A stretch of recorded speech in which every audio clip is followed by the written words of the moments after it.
పండ్లు. ఒక ఆయన మాట్లాడతాడు, ఆయన కథ చాలా ఉంది. సత్యసాయి వాటర్ వర్క్, దాని మీద నేను స్ట్రైక్ చేస్తా. ప్రజలది సొమ్ము అది. ఏమనంటే మేము ఎప్పుడు చేసుకోవాలన్నా, కష్టపడి పని చేయి.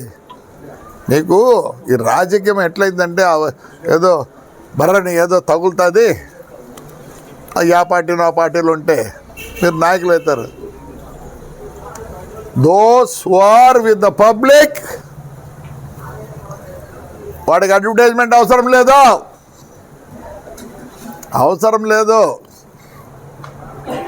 16,000 మంది అమ్మాయిలు వచ్చారు. ఎవరిని చూసి ఎవరిని నమ్మి? నన్ను. నాకు 72 సంవత్సరాలు. నా గురించి వాళ్ళకి తెలుసు కాబట్టి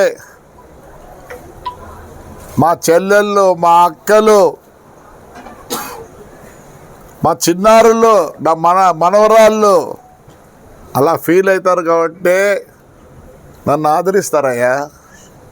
చేయండి మీరు కూడా. ఏదో మాట్లాడతారు.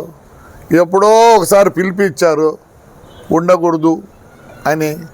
రండి, రేపు సంక్రాంతి ఉంది, బంగారం చేయండి. ఏ ఫెస్టివల్ చేస్తున్నారు? ఒక్క ఫెస్టివల్ అన్న చేస్తున్నారు? దయచేసి రండి. ఎన్ని దేవాలయాలు పట్టుకున్నా మొత్తం పోతే ఆయన ఒక ఆయన వచ్చి స్ట్రైక్ చేస్తాడు. ముస్లింస్ ఆడ పని చేయకూడదండి. ఎంత దారుణమయ్యా.